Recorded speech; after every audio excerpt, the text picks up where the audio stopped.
안녕하세요. 책 읽어주는 남자 챔프입니다. 오늘 한국 고전 소설 40 흥부전부터 계속해서 읽어보겠습니다. 흥부전 작품 정리 작가 미상 갈래 판소리계 소설 설화소설 국문소설 배경 시간 조선 후기 공간 충청도 경상도 전라도의 경계 성격 풍자적 해학적 교훈적 주제 표면적 형제간의 우애와 권선징악 이면적 빈부 갈등 의 춘향전 심청전과 더불어 3대 판소리계 소설로 평가된 출전 신재효본 박흥보가 구성과 줄거리 발단 형 놀부가 동생 흥분의 가족을 내쫓음 아우 흥부는 착하고 심성이 어질지만 형 놀부는 심술이 고약하고 욕심이 많다. 놀부는 부모가 남긴 유산을 죄다 독차지하고 흥부를 집에서 내쫓는다. 정계 전국을 떠돌며 구걸하던 흥부 가족의 귀향 집에서 쫓겨난 흥부 내외는 아이들을 데리고 구걸을 시작한다.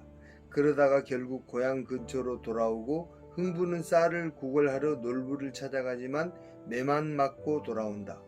아이들은 점점 늘어가고 흥부 내외는 날품을 팔며 가난하게 살아간다. 위기 흥부가 제비 다리를 고쳐줌. 어느 해 봄 흥부는 구렁이의 공격을 받아 다리가 부러진 제비를 발견하고 정성껏 치료해 준다. 제비는 강남으로 돌아갔다가 이듬해 다시 날아와 흥부에게 박씨 하나를 선물로 떨어뜨린다. 절정 박에서 금은부화가 쏟아져 나옴. 박이 열리자 그 속에서 금은부화가 쏟아져 나와 흥부는 큰 부자가 된다. 흥부의 소식을 들은 놀부는 부자가 될 욕심 때문에 살아있는 제비 다리를 일부러 부러뜨린 후 치료해 준다. 얼마 뒤 놀부의 박 속에서 쏟아져 나온 것은 온갖 요물과 이상한 사람들이다. 놀부는 이들에게 재산을 빼앗기고 폐가 망신한다. 결말 놀부의 반성 놀부의 소식을 들은 흥부는 자신이 가진 재산을 나누어 주고 놀부를 위로한다. 놀부는 흥부의 마음씨에 감동해 잘못을 뉘우친다. 그 뒤 두 사람은 오래도록 행복하게 살아간다. 생각해볼 문제 1. 이 작품에서 가난한 흥부의 집을 과장되게 묘사한 까닭은 무엇인가? 흥부의 방이 너무 좁아 발은 마당 밖으로 나가고 엉덩이는 울타리 밖으로 나간다고 과장한 이유는 흥부의 가난한 처지를 극대화하기 위해서다. 이러한 표현을 통해 흥부의 처지를 단순히 불쌍하게만 다루지 않고 관객이 웃음을 이끌어냄으로써 판소리의 해학적 특성을 잘 나타내고 있다. 즉, 과장된 표현을 통해 한과 해학을 동시에 보여주는 것이다. 2. 이 작품에서 제비와 박은 어떤 역할을 하는가? 흥부전에서 제비와 박은 흥부에게 복을 가져다주는 존재로서 극의 반전을 이끈다. 사실 흥부가 부자가 된다는 설정은 현실성이 거의 없다. 제비가 가져다준 박을 통해 흥부가 부자가 된다는 설정은 역설적으로 이해하면 흥부는 가난의 굴레에서 결코 벗어날 수 없음을 의미한다. 하지만 가난한 흥부를 구원한 제비와 박은 당대의 가난한 백성의 마음속에 자리한 구원자로서 존재 자체만으로도 희망이 될 수 있었다. 3. 이 작품의 표면적 주제와 이면적 주제는 무엇인가? 이 작품은 표면적으로는 형제간의 우애를 다루고 있지만 이면적으로는 조선 후기 빈농과 지주의 갈등을 다루고 있다. 놀부의 악행을 통해 가진 자의 횡포를 풍자하고 흥부의 선행을 통해 가지지 못한 자의 서름을 표현한다. 그러면서 상류층과 하류층 사이의 갈등을 강조한다. 또한 흥부의 모습을 희화화해 몰락한 양반의 허위와 가식을 풍자하려는 의도도 엿볼 수 있다. 흥부전, 충청도와 전라도, 경상도가 경계를 이루는 지점에 양반 연생원이 살고 있었다. 연생원은 슬아의 아들 둘을 두었는데 형은 놀부요 동생은 흥부였다. 한 부모 밑에서 난 두 자식이었으나 외모는 물론이거니와 그 성품도 상반되었다. 흥부는 착하고 성실했으나 놀부는 심술궂고 매사에 욕심이 많았다. 사람들이 저마다 오장육부를 지녔지만 놀부는 오장칠부라. 왼쪽 갈비뼈 밑에 심술봉 하나가 더 달려있어 하는 짓마다 못되기가 이를 데 없었다. 그 행실을 일일이 나열하면 다음과 같다.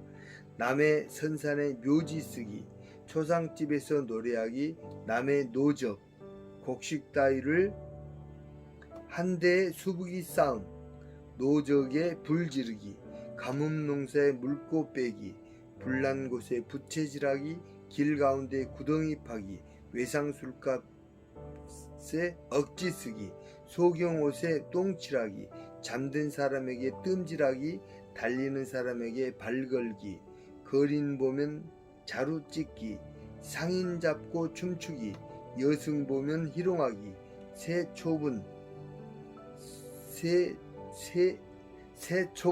묘지에 불 지르기, 애를 뵌 여자 배차기, 우는 아이에게 똥 먹이기, 물동이인 여자에게 입 맞추기, 상여꾼에게 형문, 죄인의 정강이를 때리던 형벌, 형문치기, 채소밭에 물똥 싸기, 수박밭에 말뚝 박기, 장독간에 돌 던지기, 무덤을 옮겼을 때 뼈 감추기 등 낮에 행악질,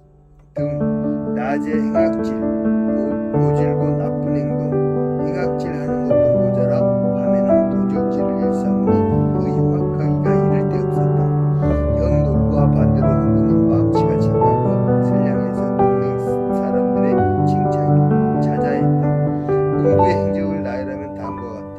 동네 어른들을 존경하고 이웃 간에 화목하고 친구와 서로 믿음이 있고 굶어 죽어가는 사람에게 먹던 밥을 내려주고 추운 날씨로 병든 사람에게 먹는 물을 내서 또 노인이 짊어진 자책을 전하고 장밭에 가시물가에 쌀과 밥을 내려주고 산에서 배고프고 수절 과부 보쌈하면 쫓아가서 빼내주고 거진 사람 모험하면 대신 변명해주고 길 잃은 어린아이한테 부모를 찾아주고 주막에서 병든 사람 공과에 기별해주고 막 깨어난 벌레를 죽이지 않고 자라나는 조물을 꺾지 않았다. 매일 좋은 일만 하느라고 나쁜 벌지 못하니 형 놀부는 이런 흥부를 볼 때마다 심사가 뒤틀렸다. 부모가 모두 죽고 놀부는 흥부와 함께 살고 있었다. 놀부는 부지런히 재물을 모았지만 흥부는 늘 가난했다. 어느 날 놀부는 잠자는 흥부를 깨고 소리쳤다. 재물을 모을 생각은 하지 않고 매일같이 놀고 먹으니 그 꼴이 보기 싫어 함께 못 살겠다. 비록 부모가 물려준 재산이 있다 하나 그것은 마땅히 장손인 나의 몫일 터이니 내게는 지푸라기 하나 돌아갈 것이 없다. 내 처자를 데리고 어서 멀리 떠나가라. 지체하 나가는 여자를 면치 못하면 마음씨는 땅에 뿌려놓은 저를 밖으로 내치시면 젊은 아내와 어린 자식들에게 집에 가서 일을 탓하며 어떻게 먹여 살리겠습니까? 아우 하나님 그것을 어찌 매정하게 나가라 하십니까? 놀부는 성을 내며 소리쳤다. 아버님이 살아 생전에 글 공부를 시키더니 말 하나는 잘하는구나. 듣기 싫으니 썩 나가거라. 착한 흥부는 놀부의 말을 듣지 않을 수 없었다. 빈손으로 집을 나서니 불쌍한 흥부 아내는 어린 자식을 등에 업고 울며 불며 따라 나섰다. 이때부터 정처 없이 여기저기를 떠돌며 빌어먹었다. 두어 달이 지나자 이내에 부끄러움도 없어졌다. 그러던 어느 날 흥부는 가족을 데리고 다리 난간에 늘어앉아 이를 잡으며 말했다. 기왕 빌어먹고 살 것이면 곡식이 풍부한 동네로 가자. 흥부는 살만한 곳을 찾아 정처 없이 돌아다녔으나 마땅한 곳을 찾지 못했다. 결국 다시 고향 근처로 돌아오니 마침 인심이 좋은 한 마을에 빈집이 있어 그곳에 가족을 들였다. 빌어먹는 가운데에도 그럭저럭 여러 해가 지나니 자식들이 줄줄이 생겨났다. 가난은 버석버석 나날이 늘어가니 여러 식구 굶는 것이 초상난 집의 계에 비길만 했다. 흥부 아내는 견디다 못해 설게 울며 말했다. 자식들은 바글거리고 귀신에게 줄 쌀 한 줌 없으니 에고 서러운지고 이보시오 아기 아버지 형님 댁에 가서 쌀 좀 빌려오소. 우리는 굶을지라도 자식들일랑은 살려내야지 않겠소? 흥부가 걱정해 대답했다. 형님 댁이 지척이긴 하나 빌어본들 어찌 쌀을 내어주겠소? 차라리 굶어 죽을지언정 안 가는 편이 아무래도 옳을 것 같소. 주시고 안 주시는 것은 형님 처분에 달렸으니 되든지 안 되든지 헛일 삼아 한번 가보시오. 흥부는 하는 수 없이 터진 헌 갓을 쓰고 누더기 삼배옷을 입고 구멍 뚫린 나막신을 두 발에 잘잘 끌고 곧 꼭 얻어올 심산으로 큼직한 구럭, 지프로 만든 자루을 짊어지고 집을 나섰다. 쫓겨나던 나를 생각하며 벌벌 떨며 걸어갈 적에 저 혼자 혀를 차며 탄식하기를 그치지 않았다. 모진 목숨 죽지 않고 이 고생을 하는구나. 놀부가 사는 집 문 앞에 당도하니 그새 위세가 더 늘어서 가사 사람이 사는 집가 아주 웅장했다. 30여 칸 주랭랑을 일자로 지었는데 한가운데 소설대문이 하늘을 찌를 듯하고 대문 안에 중문이요 중문 안에 병문이 늘어섰다. 늙은 종이 흥부를 알아보고 손을 잡고 눈물 흘리며 말했다. 이 모습이 웬일입니까? 종은 흥부를 불쌍히 여기고 놀부에게 안내했다. 흥부는 놀부를 보자 눈물을 비오듯 흘리며 엎드려 하소연했다.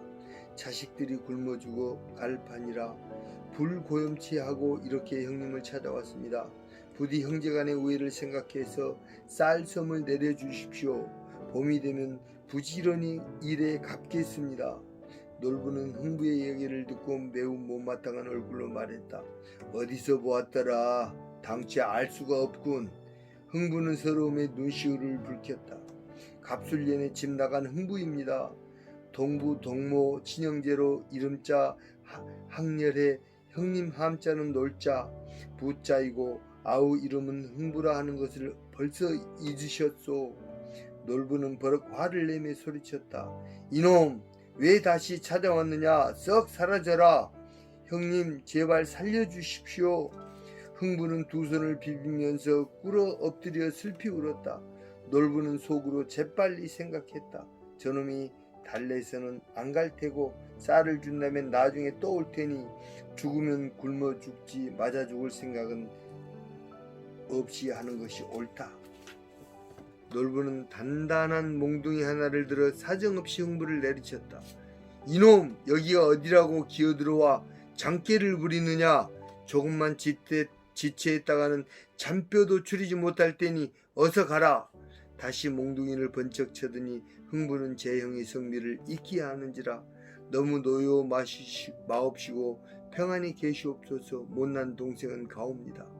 인사를 마치고 마당을 돌아 나올 적에 문득 바라보니 놀부 아내가 마침 부엌에서 밥을 푸고 있었다. 흥부는 걸음을 멈추고 빌었다. 형수님, 아우 흥부가 왔습니다. 밥 한 술만 주십시오. 그 모양을 본 놀부 아내는 제 서방을 나무랐다. 저러한 억지꾼 놈은 단단히 매를 쳐서 보내야 하는데 어찌하여 그냥 보낸단 말인가. 아무것도 모르는 흥부는 배가 찢어지게 고픈지라 덥석 부엌으로 들어섰다. 남녀가 유별한데 어디를 함부로 들어오는가. 놀부 아내는 이때다 싶어 들고 있던 주걱으로 힘껏 흥부 뺨을 후려쳤다. 흥부는 정신이 호미한 가운데에도 뺨에 붙은 밥알을 손으로 더듬었다. 형수님 기왕이면 맞은편 뺨도 때려주오. 그래야 굶은 아이들에게 밥알 구경이라도 시켜줄 것 아니오. 놀부 아내는 어이가 없어 그대로 흥부를 내쫓으니 흥부의 돌아오는 발걸음이 무겁기만 했다.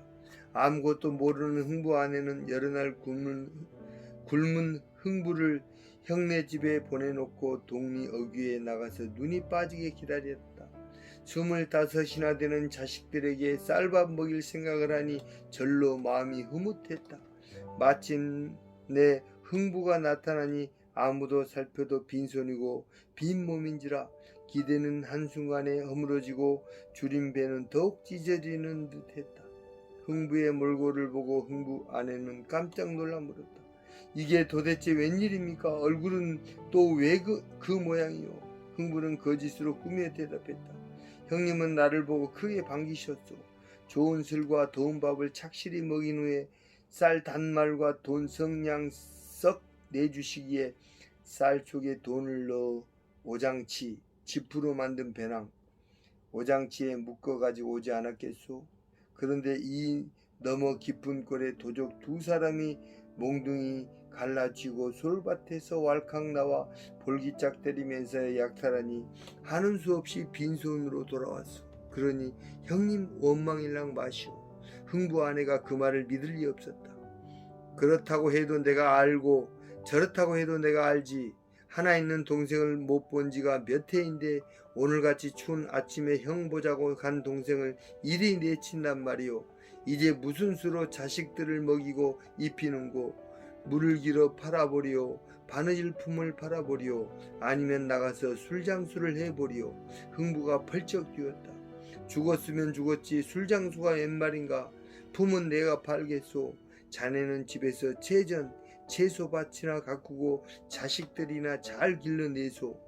이날 이후 흥부는 온갖 품을 팔러 다녔지만 도무지 신통치 않았다. 서울로 올라가서 종노릇을 했지만 일이 서툴러 금방 쫓겨났는가 하면 대신 매를 맞아주고 돈을 받으려고 병영에 갔다가 차례에 밀려 퇴장, 볼기를 때리는 형별 한 대 못 맞고 빈손 쥐고 돌아오니 흥부 아내가 품을 팔고 있었다. 5월 반매기, 9, 10월 김장하기, 한말 받고 벼 훑기, 방아 찢기, 배 짜기, 머슴의 헌옷 깁기, 상가에서 빨래하기, 혼인이나 초상집에서 잡일하기, 채소밭에 오줌 뿌리기 등 밤낮으로 품을 팔았다. 그런데도 식구가 많아 늘 굶기 일쑤였다. 어느 날 지나가던 한 승려가 이들의 딱한 사정을 보고 일러주었다. 이 집 신세가 참으로 가련하오. 모든 게 터가 좋지 않기 때문이오. 좋은 집터 하나 가르쳐 드릴 테니 따라오시오. 흥부는 크게 기뻐하며 천번 만번 치하하고 승려의 뒤를 따라갔다. 얼마쯤 가던 승려가 배산 임수, 뒤로는 산을 등지고 앞으로는 물을 면하는 땅의 형세, 배산 임수는 물론이고 무성한 숲과 긴 대 두른 곳에 집터를 정하는데 명당이 따로 없었다. 흥부는 엎드려 살해하고 새로운 집터에 나무와 흙을 얼기설기 엮어 운막을 들였다. 긴 겨울이 지나고 봄이 도래했다. 정월 2월 얼음이 풀리니 버들은 연한 황록색이었다. 꾀꼬리는 노래하고 백꽃 백설 향기에 나비가 춤을 추었다. 3월 동풍이 부는 이른 봄의 화창한 날씨에 온갖 새와 짐승이 즐길 적에 강남에서 날아온 제비 한 쌍이 흥분의 운막으로 날아다니 흥부가 좋아하며 제비 보고 치하했다. 세상 인심이 흉흉해 누구도 이 적막한 산중에 찾아올 리 없건만은 제비는 가난한 집 저버리지 않고 찾아왔구나. 제비는 좋은 진흙 물어다가 처마 안에 집을 지었다. 수컷이 날고 암컷이 그 뒤를 따르며 서로 사랑했다. 어느덧 알을 낳아 새끼를 까서 밥 물어다 먹이면서 새끼와 어미가 지족이며 즐겼다. 그러던 어느 날 천만 뜻밖의 구렁이가 제비집에 들었는지라 흥부는 깜짝 놀라 막대기로 쫓아냈다. 사방에 먹을 것이 널렸는데 어찌하여 제비집을 넘보느냐. 한 번만 더 얼씬거리면 몸을 동강내겠다. 그러나 이미 때가 늦어 제비 새끼 6 가운데 5이 죽었고 남은 하나마저 땅에 떨어져 발이 부러진 직후였다. 흥부는 어린 제비 새끼를 손에 얹고 탄식했다. 말 못하는 짐승 일망정 가련하구나. 내 기어이 너를 살리리라. 칠산조기, 칠산바다에서 잡은 조기, 껍질을 벗겨 두 다리에 돌돌 말고 오색 당사, 중국에서 들여온 5가지 빛깔의 명주실로 친친 감아 제 집에 넣었더니 12일 뒤 다리가 붙어 상처가 완쾌되었다. 제비가 힘껏 공중으로 날아올라 벌레도 잡아먹고 마음껏 지저귀니 흥부는 매일같이 제비집을 돌보며 다정히 지냈다. 이러는 사이에 달이 차고 제비는 높이 날아올라 흥부에게 하직하고 강남으로 날아가니 흥부는 비인 제비집을 바라보며 슬퍼했다. 한편 가난한 흥분의 집을 떠난 제비가 망망대해를 날아 제 나라로 돌아가니 제비 왕이 이상하게 여겨 물었다. 너는 어찌하여 혼자 날아왔느냐? 흥분의 제비가 구렁이를 만난 일과 흥부가 다리 치료해 준 일을 자세히 설명하니 제비 왕은 크게 감탄하며 말했다. 흥부는 금세의 군자로다. 내가 박씨 하나를 내어 물어줄 테니 내년 봄 다시 조선으로 돌아갈 때 반드시 가지고 돌아가 흥부에게 은혜를 갚으라. 겨울이 지나고 다시 봄이 찾아왔다. 제비 왕의 명을 받은 흥분의 집 제비는 하늘 높이 떠서 망망대해를 건너고 다시 흥분의 집을 정확히 찾아가 날개를 접었다. 주인 흥부는 제비를 보내고도 잊지 못해 자주 생각하다가 다시 봄이 되자 이제나 저제나 제비가 날아올 날만을 손꼽아 기다렸다. 마침내 삼진날 음력 3월 초 사흔날이 돌아오니 반가운 제비가 처마 안에 날아드는데 달이 부러졌던 그 제비가 틀림없었다. 내가 왔구나. 가난한 내 집에 다시 찾아왔구나. 강남 수천 리를 날아서 찾아왔구나.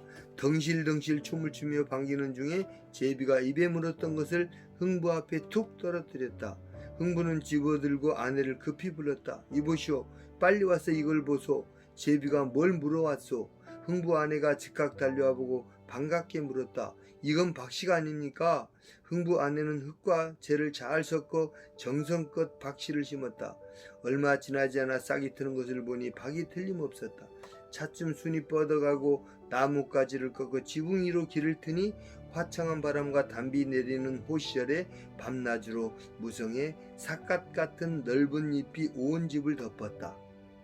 날이 가고 달이 찰 때마다 하나둘 박이 열리는데 모두 세 통이었다.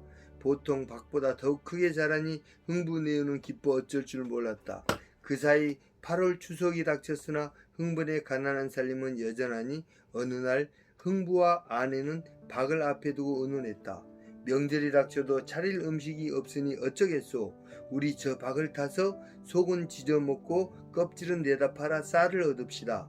흥부 아내가 가만히 생각하니 뾰족한 수가 없는지라 동네로 내려가 큰 톱 하나를 얻어와 부부가 함께 박을 타기 시작했다. 어기여라 톱질이야 당겨주소 톱질이야 어기여라 톱질이야 박을 타서 쌀도 일고 껍질로는 물을 떠서 가지가지 잘 써보세. 한참 톱질이 무르익을 무렵에 갑자기 박이 퍽 하고 두 조각으로 갈라지며 푸른 옷을 입은 동자 한 쌍이 나타났다. 이곳이 흥부시댁이요? 하고 물으니 흥부 아내는 깜짝 놀라 뒤로 물러섰다. 흥부가 맞소만 대체 누구시오? 동자는 손에 들고 있던 넓은 쟁반을 내려놓고 말했다.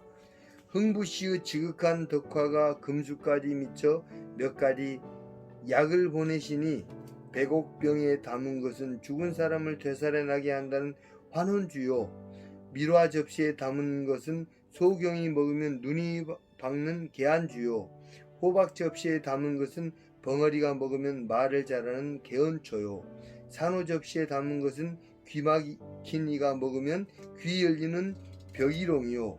설화지로 묶은 것은 영원히 죽지 않는 불사약이요. 금화지로 묶은 것은 영원히 늙지 않는 불로초입니다. 그 값이 수억만 양에 이르는 보물이니 팔아서 쓰십시오. 동자는 말을 마친 뒤 호련히 사라졌다. 흥부는 고개를 갸웃거렸다. 오호, 괴이하다. 박속을 들여다보니 물건들이 놓였는데 하나는 반다리 녹만하고 하나는 벼룩집만 했다. 뚜껑을 열어보니 하나는 쌀이 가득, 하나는 돈이 가득했다. 흥부 아내는 즉시 쌀로는 밥을 짓고 돈으로는 반찬을 마련했다. 자식들과 더불어 배불리 먹으니 실로 오랜만에 포식이었다. 배가 부르자 흥부 부부는 다시 두 번째 박을 탔다. 어기여라 톱질이야 어기여라 톱질이야. 박이 쪼개지며 이번에는 온갖 보물이 쏟아져 나왔다.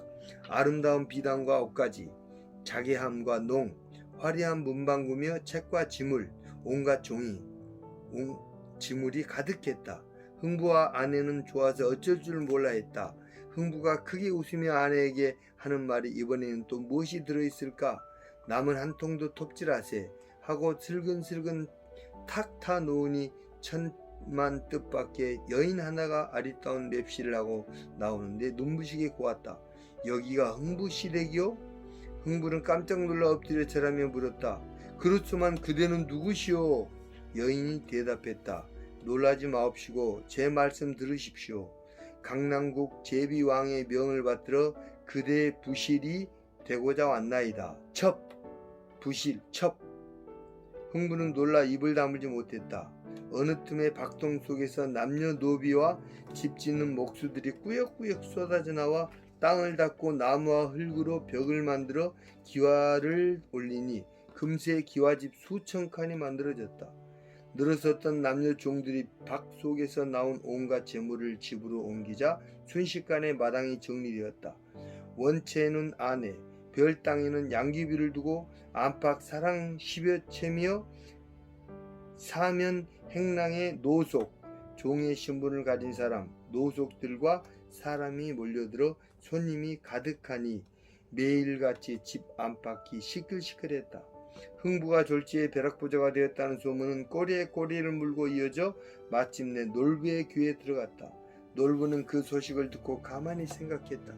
갑자기 재물을 얻었다면 필시 도적질을 했기 때문일 것이다. 어찌된 영문인지 알아본 뒤 재산을 빼앗아야겠구나. 심술이 뻗친 놀부는 득달같이 흥부를 찾아갔다. 이놈 흥부야, 흥부 안에 있느냐? 형이 왔느니라. 소리치고 바라보니 대문은 높고 누각은 웅장했다. 문을 열었지나 안사랑 앞에 이르니 흥부가 재영을 보고 벗은 발로 내려와서 공손히 절을 하고 반기었다. 형님 오십니까? 안으로 드시지요. 놀부는 방에 앉자마자 큰 소리로 호통을 쳤다. 이놈! 어디서 도적질을 했기에 이리 재산을 모았느냐? 흥부가 놀라 대답했다. 도적질이 웬 말입니까? 흥부가 그동안 있었던 일을 죄다 들려주니 놀부는 믿지 않았다. 그건 그렇고 모처럼 왔으니 집 구경이나 하자. 놀부는 흥부의 재물이 자기 것이라도 되는 양 이리저리 눈을 굴려보는데 마침 화초 무늬를 넣은 옷장이 눈에 띄었다.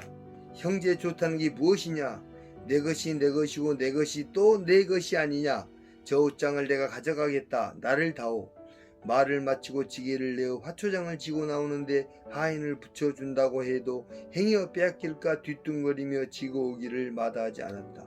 놀부는 땀을 뻘뻘 흘리며 집에 돌아와 아내에게 말했다. 여보게, 흥부놈의 세간 비천 하나를 내가 뺏어왔네. 못되기가 놀부 뺨치는 놀부 아내는 눈이 휘둥그레져 물었다. 그래 무슨 수로 부자가 되었단 말이오? 놀부가 흥부에게 들은 자초지정을 설명하자 놀부 아내는 펄쩍 뛰었다. 정말 제비가 박씨를 물어다 주었단 말이오? 그렇다면 우리도 제비 다리를 치료해 줍시다. 부부는 좋은 방법이라도 찾았다는 듯 기뻐했다. 그날 이후 두 부부는 봄이 되기만을 기다리니 그렁저렁 겨울 지나 정월 2월 3월이 되었다. 강남에서 오는 제비들이 각 집으로 날아들 적에 신수불길한 제비 한 쌍이 놀부 집에 들어갔다. 놀부는 제비를 보고 집 짓기에 수고된다 하며 손수 흙을 이겨 메주덩이만하게 뭉쳐 처마 안에 집을 지어주었다. 또 건부를 많이 긁어 소 외양간 집 깔듯이 담뿍 넣어주었다. 아무것도 모르는 제비 한 쌍은 놀부가 마련해준 집에 알 6을 덜컥 낳았다. 그런데 마음 바쁜 놀부 놈이 삼시, 아침 점심 저녁 삼시로 만져보아 그만 알 5이 골아버리고 말았다. 겨우 하나가 살아남아 알을 깨고 나와서는 날기 공부를 익힐 때였다. 성질이 모진 놀부는 충문을 지어 제사에도 구렁이가 오지 않자 제비집 밑에 자리를 깔고 앉아 빌었다. 제발 떨어지소, 떨어지소, 떨어져 다리가 똑 부러지소. 두 손을 싹싹 비비어도 종시 떨어지지 않았다. 그렁저렁 제비가 점점 커서 날게 되었는데 날이 갈수록 놀부는 제비가 훌쩍 날아가 버릴까 걱정되었다. 마침내 놀부는 제비집에 손을 넣어 곤히 자고 있는 제비를 끄집어냈다. 영무도 모르고 끌려나온 제비는 억센 놀부 손아귀에 뚝 하고 다리가 부러졌다. 놀부는 짐짓 아무것도 모른다는 듯 제가 부러뜨린 제비다리를 비단으로 칭칭 감아 치료해 주었다. 여봐라 제비야, 딱 죽을 내 목숨을 내 제주로 살렸으니 아무리 짐승인들 재생지덕 거의 죽게 된 목숨을 살게 해준 덕을 잊으면 안 되느니라. 흥부에 제비가 3통 박씨를 주었으니 너는 갑절더 보태어 6통 열릴 박씨를 부디 입에 물고 오너라. 3월까지 기다리지 말고 가서 즉시 출발해 정월 보름 안에 당도하면 오직이나 좋겠느냐. 이윽고 다리 기울어 제비가 강남으로 날아가니 놀부는 희망에 들떠 손을 흔들었다. 다리가 부러진 제비는 힘겹게 날아가 제비왕에게 사실을 구하니 제비왕이 박씨 하나를 내어주는데 황금 박씨였다. 봄이 되어 제비가 박씨를 물고 어김없이 놀부 집에 나타나니 무엇보다 좋아한 것은 놀부와 심술 맞은 그의 아내였다. 반갑다 제비야, 어디 갔다 이제 왔나? 지난해 내 다리를 치료해 주었거늘 은혜를 잊지 않았다면 속히 박씨를 내놓아라. 손바닥을 떡 벌리니 제비가 입에 물었던 박씨를 떨어뜨렸다. 놀부 부부는 덩실덩실 춤을 추었다. 얼씨구나, 이제 부자가 되는 건 시간 문제구나. 자세히 살펴보니 박씨 속에 글자가 쓰여 있었다. 놀부는 급히 글 읽는 식소를 불러 박씨를 보여주었다. 놀부 식솔이 박씨를 보고 대답했다. 큰일 났습니다. 이건 보수표가 아니오? 무식한 놀부가 보수표를 알 리 없었다. 보수표가 무엇이냐? 원수를 갚는다는 뜻이 아닙니까? 놀부는 크게 웃었다. 그게 무슨 말이냐? 부러진 다리를 치료해 주었거늘 원수가 웬 말이냐? 놀부는 크게 괴넘지 않고 박씨를 땅에 심으니 아침에 심은 것이 오후가 되어 손을 내밀고 쑥쑥 줄기가 솟아났다. 놀부 아내가 깜짝 놀라 말했다. 여보시오, 아기 아버지 급히 줄기를 뽑아버리시오. 아침에 씨앗을 뿌렸는데 저녁에 줄기가 웬일이오? 이건 유물이 틀림없소. 재물의 눈이 어두운 놀부는 장담하며 일렀다. 나물이 되려는 것은 떡잎부터 알 것이니 4-5달이 지나가면 억만금세간이 그 넝쿨에서 날 터이니 일찌감치 잘 되지 않겠는가? 박은 달마다 갑절씩 더럭더럭 자라났다. 옆에서 순이 나고 그 옆에 다시 순이 나고 한 순이 커지기를 한 아름이 넘어갔다.